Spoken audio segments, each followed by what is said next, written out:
본격적으로 제1부 주제 발표 시간을 갖도록 하겠습니다.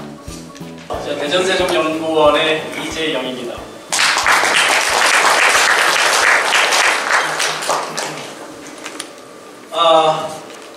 오늘 사실 제가 생각했던 것보다 굉장히 많은 분이 오셨어요. 저희가 행사를 준비할 때는 약 100여 분 정도를 예상을 하고 넉넉하게 준비한다고 해서 기념품 한 150개 정도 준비를 하고 저희 책자를 200개를 했는데 200개가 훨씬 지금 다 없어져서 상당히 지금 곤혹스러운 상태에 있습니다. 아무튼 이렇게 큰 관심을 가져주셔서 행사를 준비하는 사람으로서 굉장히 감사하게 생각합니다. 사실 잘 아시다시피 트램은 대전시가 추진하는 트램은 사실상 우리나라 국내에서 처음으로 본격적인 상용화 노선으로서는 처음으로 시행되는 사례라고 하겠습니다. 그런 상징성이 있기 때문에 많은 분들이 관심을 가져주셨다고 생각을 하고요.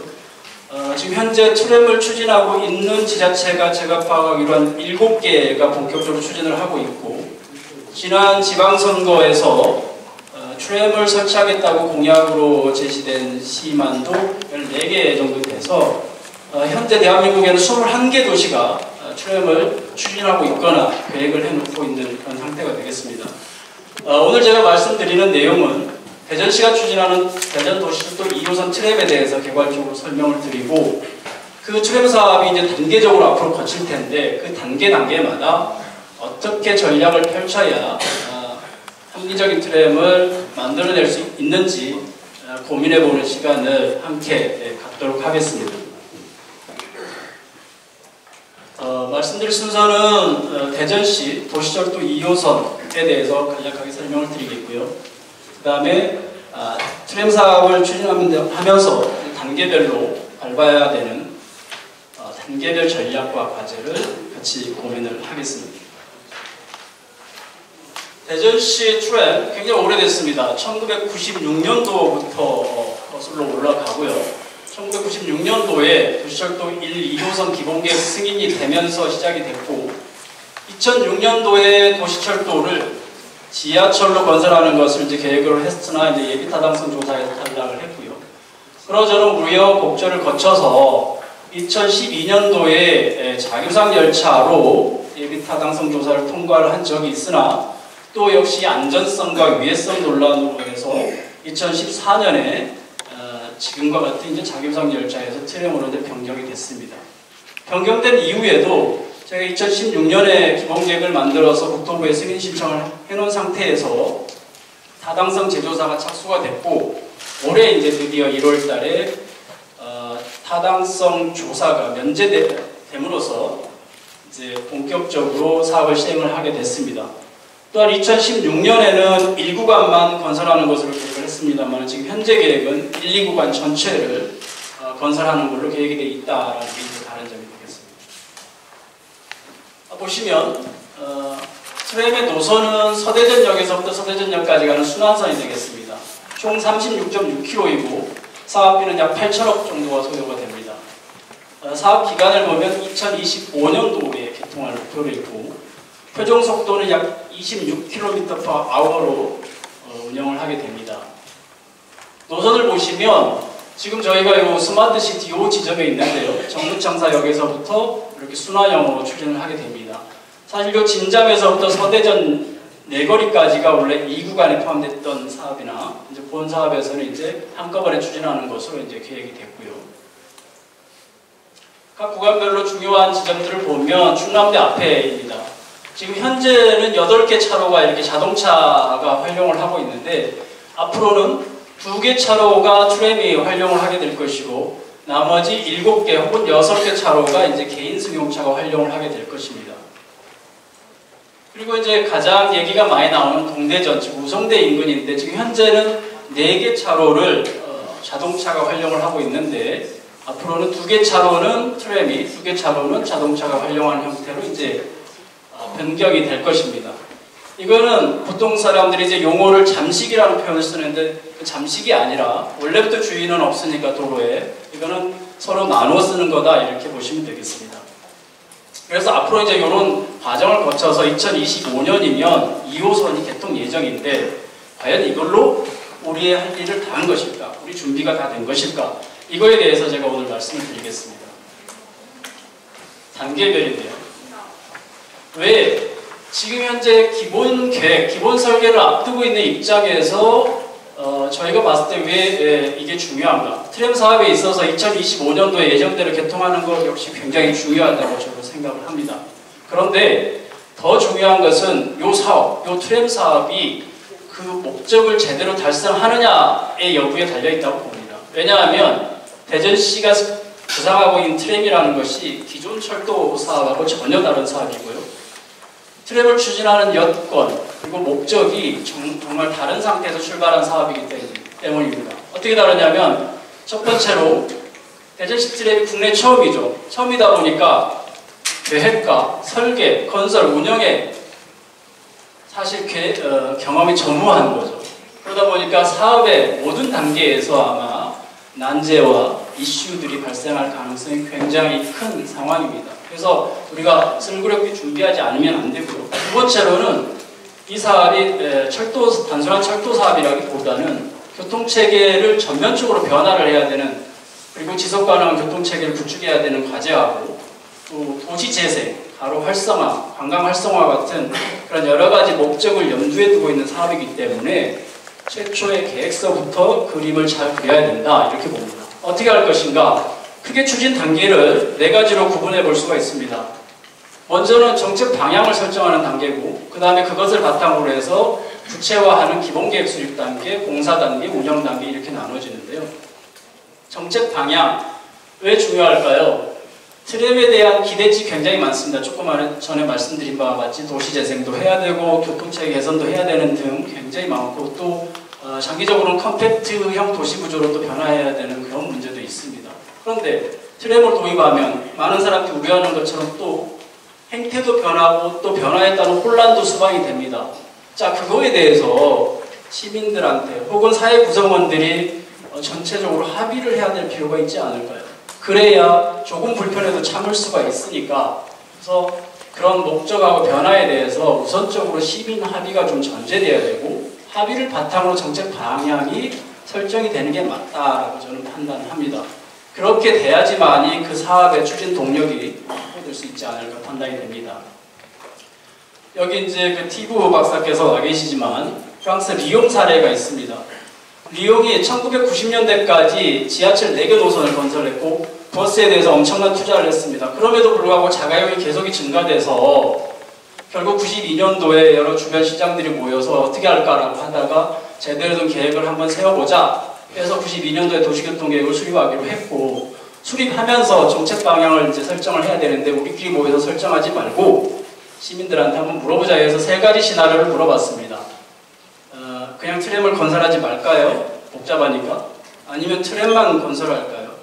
아니면 트램을 건설하는데 이왕에 도시를 완전히 그전하고는 다르게 살기 좋게 한번 만들어 봅시다, 이렇게 했는데, 사실 정책 당국에서는 2번 시나리오, 그러니까 트램만 건설하는 것으로 예상을 했다라고 하는데, 의외로 시민들께서는 3번, 그러니까 이거 불편하겠지만 우리가 좀 바꿔보자라는 쪽으로 선택을 해서 그것을 이제 바탕으로 해서 계획이 만들어졌다라고 합니다. 그래서 정책 방향을 설정하는 그 기준을 제시를 하면, 기존에 우리가 탑다운으로 했다 그러면 이제 끝에서부터 아래서부터 바텀업으로 해야 되지 않겠냐라고 판단이 되고요.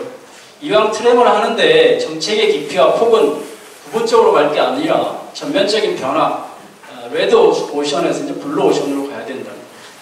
정책의 범위는 트램만 할 게 아니라 도시계획이라든가 환경, 관광, 도시 경관과 같은 여러 가지 분야를 같이 어울려 가서 그야말로 도시를 좀 바꿔보는 형태로 가야 되지 않겠나 판단이 됩니다. 그 다음에 이제 기본계획이죠. 그게 방향이 설정이 되면 기본계획을 만드는데, 제가 여기서 말씀드리는 기본계획은 지금 대전시가 만들어 놓은 철도 건설 기본계획이 아닙니다. 제가 말씀드린 기본계획은 도시계획, 교통, 환경을 포괄하는 종합계획을 말씀을 드리는 거고요. 비전하고 비전을 제시하고 실행계획을 포함하는 그런 액션 플랜이 되겠습니다. 그래서 마스터 플랜에는 여러저러한 내용이 포함이 되는데, 그 중에 중요한 내용으로서는 이제 대중교통 중심 개발 방식이라든가 도시 재생 사업이라든가, 그다음에 가로상권 활성화 방법, 환승 연계 이런 방법, 이런 내용들이 이제 주요 내용으로 포함이 돼야 된다고 합니다. 이 과정에서 몇 가지 아마 이슈가 도출이 될 텐데요.